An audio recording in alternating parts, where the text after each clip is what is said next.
आप सभी को पता है कि हमारे बिजनेस में ऐसी बहुत सारी टेंजिबल और इंटेंजिबल एसेट्स होती हैं जिनकी हेल्प से हमारा बिजनेस रन करता है।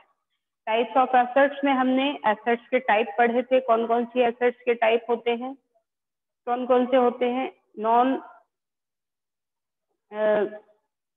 कैश या पहले तो ये बताइए कि कितने टाइप की एसेट्स आपने पढ़ी हैं। बेसिकली आपने 3 टाइप की एसेट्स पढ़ी हुई हैं, non current assets, current assets और फिक्टिशियस एसेट्स। ठीक है, नॉन करंट एसेट्स में भी 2 टाइप की कैटेगरी होती है। कौन सी कैटेगरी होती है? एक तो होती है आपकी फिक्स्ड एसेट्स टेंजिबल और दूसरी इंटेंजिबल। टेंजिबल एसेट्स वो होती हैं जो हमारे बिजनेस को रन करने के लिए हमारी हेल्प करती हैं और जिनको हम लंबे टाइम तक अपने बिजनेस में यूज करते हैं। अगर हम एग्जांपल की बात करें तो टेंजिबल जो एसेट्स हैं उनके एग्जांपल हो सकते हैं कौन कौन से? Furniture, machinery, land, building, land and building, very good, है ना। ये और व्हीकल, प्लांट एंड मशीनरी, वो वेरी गुड, ये सब आपको याद होंगे। तो ये सभी हमारी कैसी हैं? टेंजिबल फिक्स्ड एसेट्स हैं जो लंबे टाइम तक, एक बार अगर हम खरीद लें तो कम से कम 10 से 15 से 20 साल तक ये आपके बिजनेस को रन करने में आपकी हेल्प करती है। बिल्डिंग तो ऐसी एसेट है जो सालों साल हमारी हेल्प करती है बिजनेस को रन करने में। अच्छा, फर्नीचर भी है, एक बार ले लिया 10 साल 12 साल आराम से चल जाता है।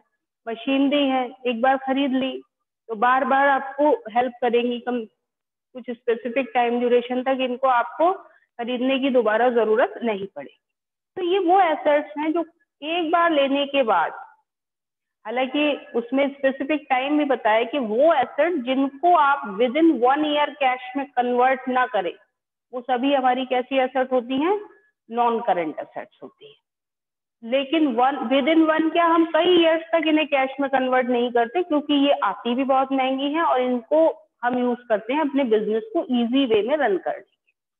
ठीक है, लेकिन ये सभी एसेट्स जब वर्क करती हैं, यानी जब इनसे काम लिया जाता है, तो इन एसेट्स की वैल्यू में धीरे धीरे क्या आता है? फॉल आता है, धीरे धीरे गिरावट आती है। और क्यों आती है? क्योंकि हम उसे बार बार यूज कर रहे हैं।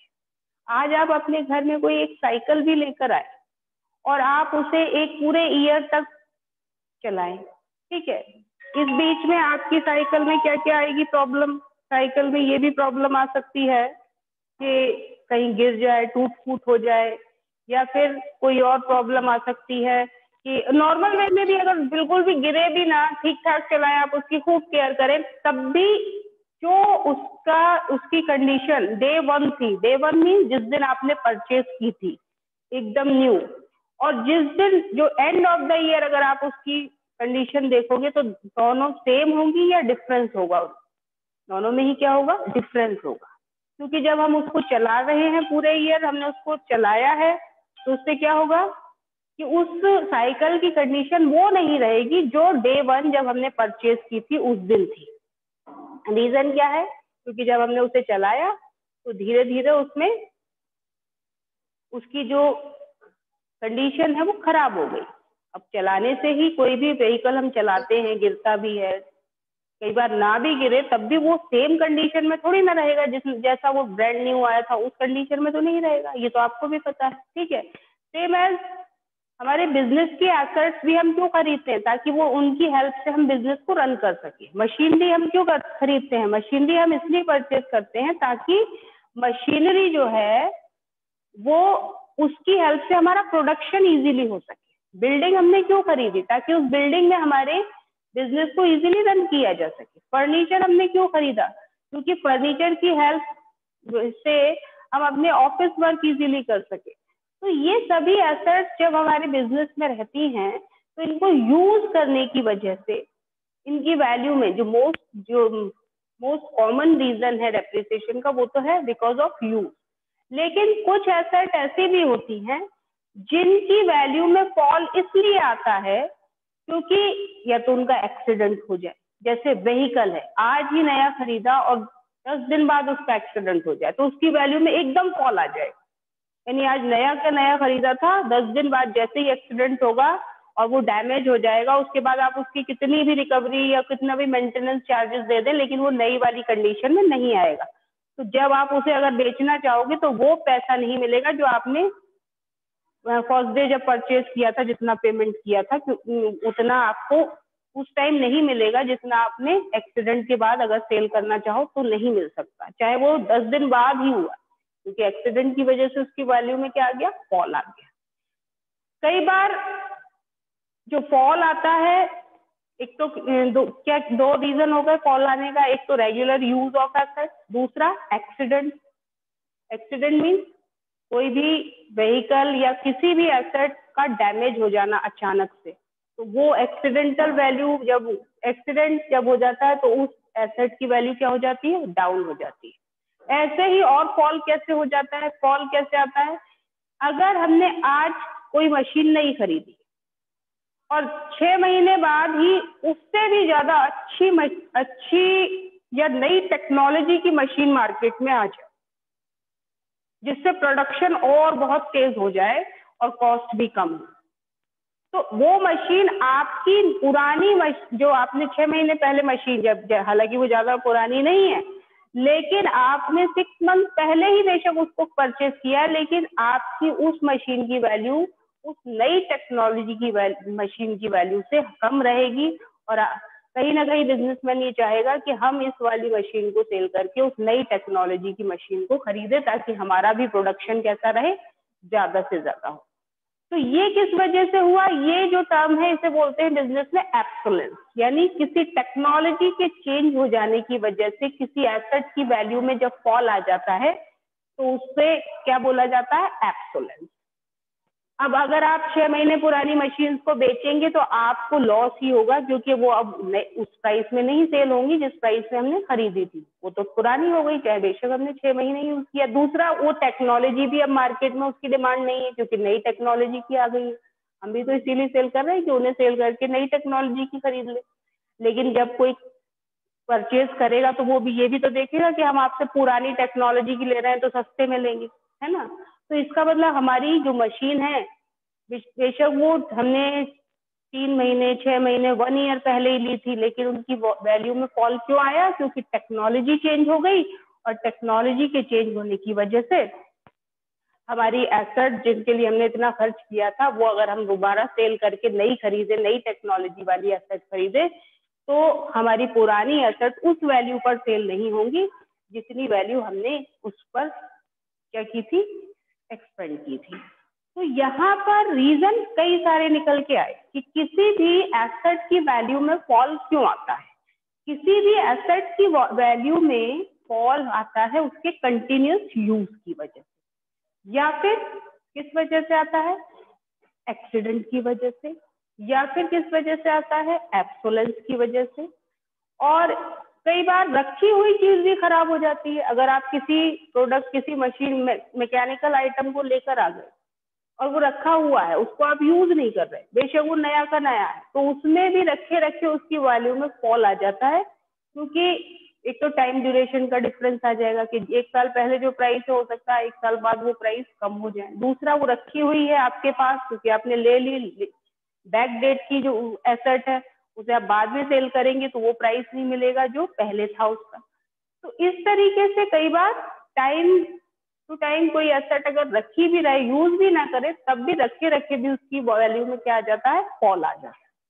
तो यहाँ समझना क्या है मीनिंग में, कि मीनिंग क्या है डेप्रिसिएशन का, कि डेप्रिसिएशन का मीनिंग ये है कि डेप्रिसिएशन एक ऐसा फॉल है, किसमें फॉल यानी कमी है, किसके अंदर, फिक्स्ड टेंजिबल एसेट्स में।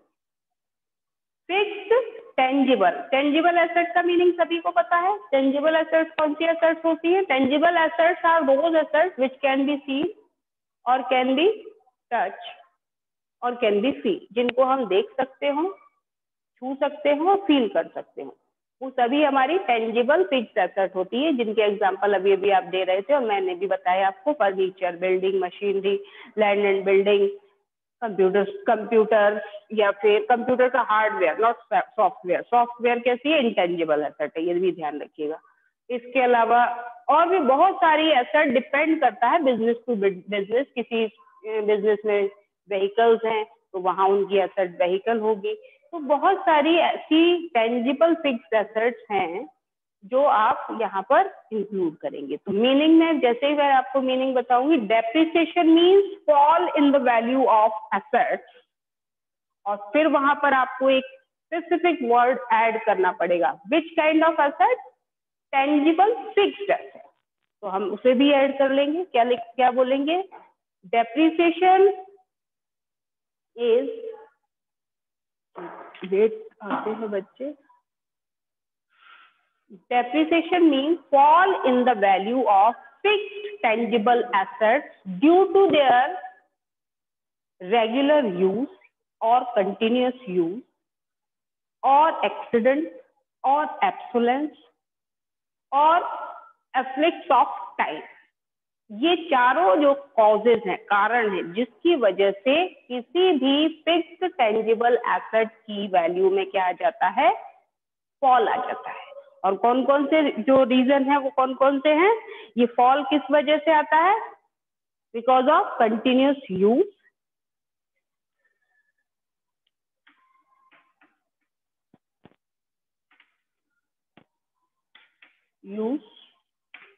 दूसरा क्या बताया? Accident,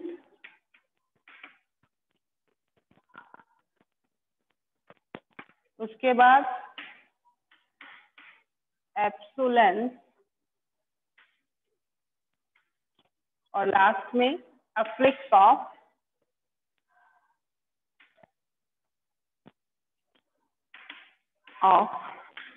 time. ये सभी का मैंने आपको अभी अभी मीनिंग बताया था।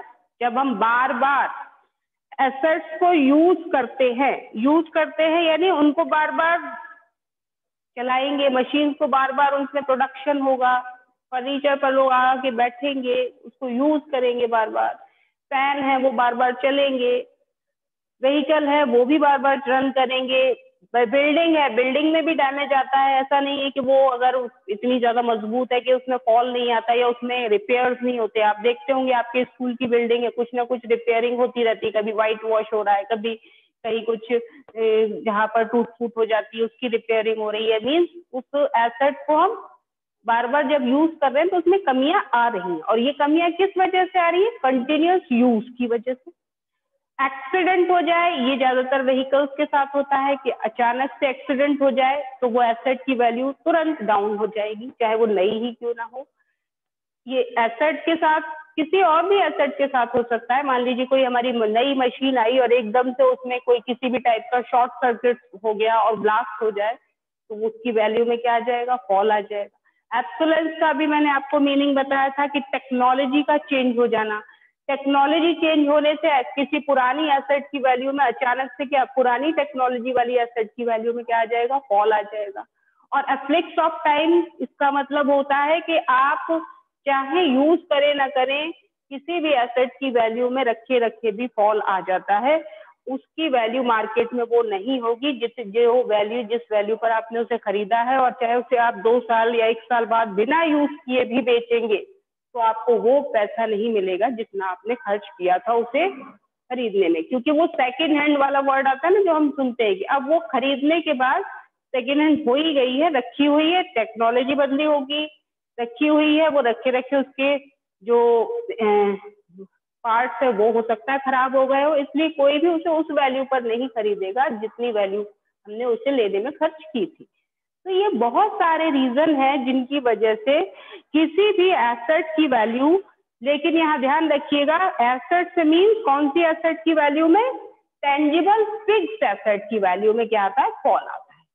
और इस फॉल को भी हम बिजनेस बुक्स में रिकॉर्ड करते हैं according to the historical cost principle of accountancy. अभी हमारा 3rd चैप्टर है जिसमें प्रिंसिपल्स आपको बताने हैं मुझे। तो हिस्टोरिकल कॉस्ट कंसेप्ट के अकॉर्डिंग हमें हमेशा अपनी बुक्स में एसेट्स की वो वैल्यू लिखनी चाहिए, वो वैल्यू रिकॉर्ड करनी चाहिए जो कि उनकी वैल्यू डेप्रिसिएशन को डिडक्ट करने के बाद आती है। मीन्स पहले हम किसी भी एसेट की को उसकी कॉस्ट पर शो करते हैं, और उसके बाद उस कॉस्ट में से ईयर आफ्टर ईयर जो भी उस एसेट में फॉल आता है उस फॉल को भी अपनी बिजनेस बुक्स में रिकॉर्ड करते हैं, और वही रिकॉर्ड करने के बाद जो बुक वैल्यू आती है उस बुक वैल्यू पर ही हमें अपनी अकाउंटिंग बुक्स में क्या करना चाहिए, एसेट की वैल्यू को रिकॉर्ड करना चाहिए। ऐसा कौन सा प्रिंसिपल कहता है? Historical cost principle of accountancy.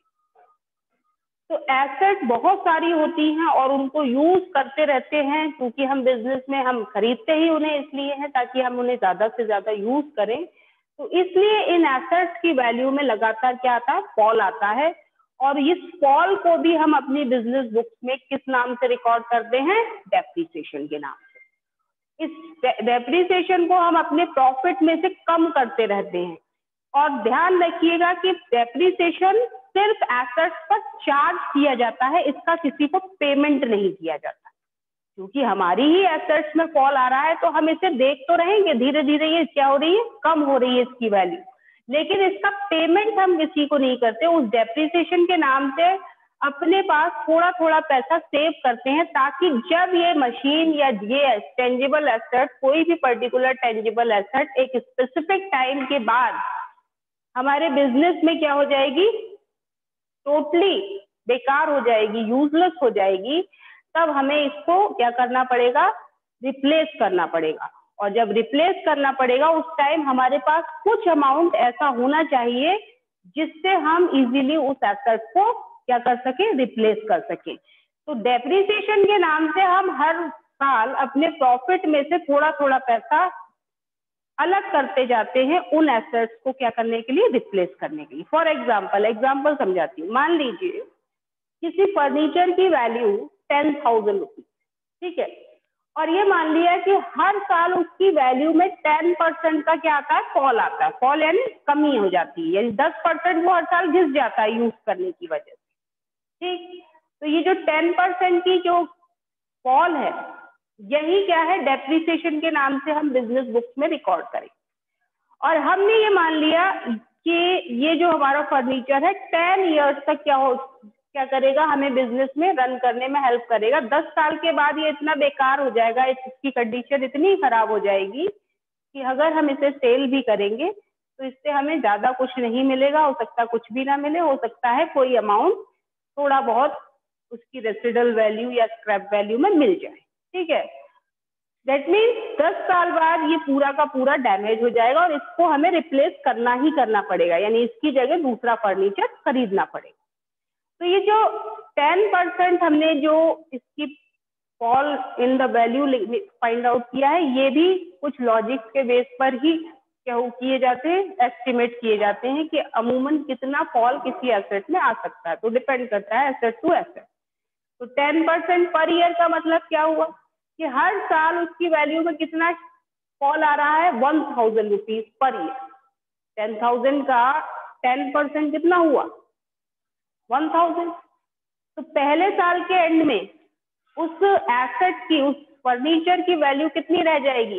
1,000 रुपए तो घिस गया उसकी वैल्यू में से, यानी 1,000 वैल्यू तो कम हो गई। तो फर्स्ट ईयर के एंड में उसकी फर्नीचर की वैल्यू क्या रह जाएगी? 9,000। फिर नेक्स्ट ईयर फिर 1,000 कम हो जाएगी उसकी वैल्यू, तो उसकी वैल्यू क्या रह जाएगी? 8,000। ऐसे करते करते अगर हम 10 इयर्स तक यूज करें तो उस फर्नीचर की कॉस्ट तो जीरो हो जाएगी, और उस पर हम हर साल 1,000 डेप्रिसिएशन जो चार्ज कर रहे हैं उससे हम अपने प्रॉफिट को क्या कर रहे हैं? थोड़ा कम कर रहे हैं।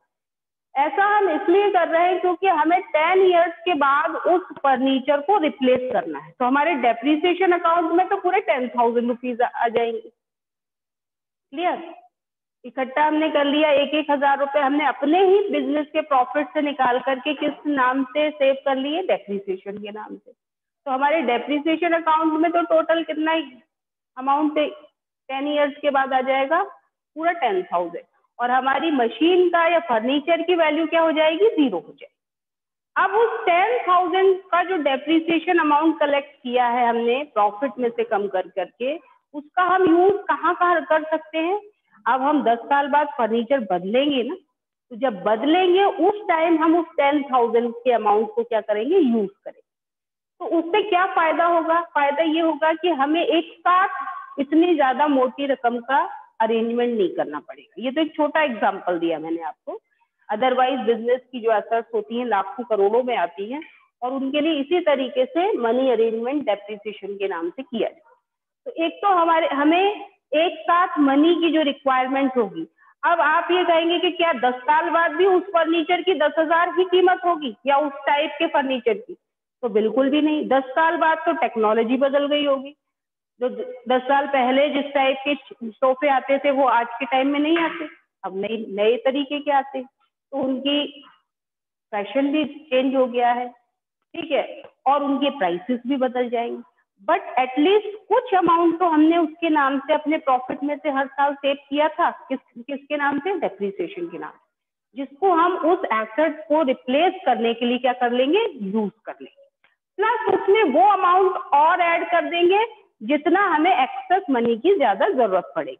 मान लीजिए अब उसी फर्नीचर की कीमत 15,000 हो गई, या उसी टाइप के फर्नीचर की कीमत 10 साल बाद 15,000 हो गई, या 20,000, मान लो डबल ही हो गई, तो एटलीस्ट 10,000 तो हमने धीरे धीरे करके डेप्रिसिएशन के नाम से क्या कर रखा है? सेव कर रखा है, और प्लस 10 और हम अपना उसमें ऐड करके नया फर्नीचर इजीली खरीद लेंगे। लेकिन अगर हम एक भी अमाउंट क्या नहीं करते? सेव नहीं करते, डेप्रिसिएशन का अरेंजमेंट ही नहीं करते, तो टोटली पूरे 20,000 का बर्डन उस स्पेसिफिक ईयर में हमारे बिजनेस पर आता, जिस ईयर में हम उस फर्नीचर या उस एसेट को रिप्लेस करते हैं। तो बिजनेसमैन इतना लंबा सोचकर अपने बिजनेस को रन करता है कि एक पर्टिकुलर टाइम के बाद अगर बिजनेस की एसेट्स को रिप्लेस करने के लिए हमें मनी की रिक्वायरमेंट होगी, तो उस रिक्वायरमेंट को हम आज की डेट में ही उसके लिए अरेंजमेंट करना शुरू कर दें, और इस अरेंजमेंट को करने के लिए ही वो फिक्स्ड टेंजिबल एसेट्स पर क्या चार्ज करता है? डेप्रिसिएशन चार्ज करता है। ये बहुत बड़ा लॉजिक है डेप्रिसिएशन को चार्ज करने का। ना करे, उसका मन है, उसकी एसेट्स है, ना भी करे, लेकिन ऐसा क्यों जरूरी किया गया है? क्योंकि ये डेप्रिसिएशन चार्ज किए बिना, क्योंकि आपकी एसेट्स में यूज करने से फॉल आ रहा है, तो आपको कभी ना कभी उनको रिप्लेस करना ही पड़ेगा, और उन पर एकदम से जब आप पैसा खर्च करेंगे तो उस पर्टिकुलर ईयर में आपका जो प्रॉफिट है वो बहुत डाउन हो जाएगा। लेकिन अगर आप धीरे धीरे करके थोड़ा थोड़ा सेव करेंगे डेप्रिसिएशन के नाम से, तो आपके बिजनेस पर बर्डन कम आएगा। तो इस टाइप से बहुत लंबा सोचकर एक बिजनेसमैन हर एक बिजनेस की टेंजिबल एसेट्स पर किस चीज का अरेंजमेंट करता है? डेप्रिसिएशन। डेप्रिसिएशन किसी भी पर्सन को पे नहीं किया जाता। ये कैसा एक्सपेंस है, ये ध्यान रखिएगा, इसको नोट डाउन भी कर लेना और इसको आप अंडरलाइन भी कर लेना, बुक में भी है ये पॉइंट, क्या कि depreciation is a non cash expense. Means ये किसी को पे नहीं करना होता, ये सिर्फ एसेट्स पर चार्ज करना होता है। इसीलिए जब हम डेप्रिसिएशन को चार्ज करने की एंट्री बनाते हैं, तो हम ये एंट्री नहीं बनाएंगे कि depreciation account debited to cash और बैंक अकाउंट, बल्कि हम क्या एंट्री बनाएंगे? डेप्रिसिएशन अकाउंट डेबिटेड, आप बना भी चुके हैं पहले, depreciation account debited to specific asset account, यानी जिस एसेट पर आप चार्ज कर रहे हैं उसी एसेट के अकाउंट को हम क्रेडिट करते हैं, और डेप्रिसिएशन क्योंकि एक्सपेंस है तो उसके अकाउंट को हम क्या करते हैं? डेबिट करते हैं। अगर आपको याद हो तो ये एंट्री आप पहले बना भी चुके हैं, इक्वेशन के चैप्टर में मैंने आपको बताया भी था। और हम इक्वेशन में डेप्रिसिएशन का अमाउंट कहाँ से माइनस करते थे, याद होगा? एक तो एसेट की वैल्यू में से और दूसरा कैपिटल में से, लेकिन हमने कभी कैश में से माइनस नहीं किया। ऐसा क्यों नहीं किया? क्योंकि डेप्रिसिएशन एक नॉन कैश एक्सपेंस है, ये ध्यान रखिएगा, ये इसका बहुत बड़ा फीचर भी है। अगर हम फीचर्स की बात करें डेप्रिसिएशन के, तो फीचर्स में क्या और फीचर आप बता सकते हैं? सबसे पहला फीचर तो आप यही बता सकते हैं कि it is charge on fixed tangible asset. सिर्फ फिक्स्ड टेंजिबल एसेट पर ही डेप्रिसिएशन चार्ज किया जाता है, करंट एसेट्स पर डेप्रिसिएशन चार्ज नहीं किया जाता, और ना ही इंटेंजिबल एसेट्स पर, और ना ही फिक्टिशियस एसेट्स पर। ये ध्यान रखिए। दूसरा, डेप्रिसिएशन एक कैसा एक्सपेंस है? नॉन कैश एक्सपेंस, जिसका हम किसी आउटसाइडर को पेमेंट नहीं करते। जैसे रेंट हम किसी बाहर वाले को देते हैं, ठीक है, या फिर इंश्योरेंस प्रीमियम हम किसी इंश्योरेंस कंपनी को पे करते हैं। ऐसे ही बहुत सारे एक्सपेंसेस हैं जिनका हम नॉर्मली पेमेंट करते हैं, तभी हम एंट्री बनाते हैं। एक्सपेंसेस, स्पेसिफिक एक्सपेंसेस अकाउंट को क्या करते हैं, डेबिट, और कैश अकाउंट को क्रेडिट करते हैं। लेकिन यहाँ पर हम डेप्रिसिएशन को डेबिट तो करते हैं, बट किसी कैश अकाउंट को क्रेडिट क्यों नहीं करते, क्योंकि इसका कैश में पेमेंट नहीं होता, it is just an appropriation. यानी ये हमारी एसेट्स की वैल्यू को कम करता है, इसलिए हम अपने बिजनेस में से डेप्रिसिएशन के नाम से पैसा प्रॉफिट में से कम कर देते हैं और उसको कहाँ यूज करते हैं, उन्हीं एसेट्स को रिप्लेस करने के लिए। तो इसकी ये भी एक फीचर बन जाएगा कि ये जो डेप्रिसिएशन है, इससे जो अमाउंट हम बिजनेस में से निकालते हैं वो आगे एसेट्स को रिप्लेस करने में यूज किया जाता है। ठीक है, इस तरीके से ये डेप्रिसिएशन के बहुत सारे फीचर्स हैं जिनको आप पढ़ेंगे और मीनिंग को भी बहुत ध्यान से देखेंगे आज, और उसी के बेस पर हम आगे के इसकी थ्योरेटिकल पार्ट को थोड़ा सा और डिस्कस करेंगे और उसी के बाद हम अपने न्यूमेरिकल पोर्शन पर भी पहुंचेंगे।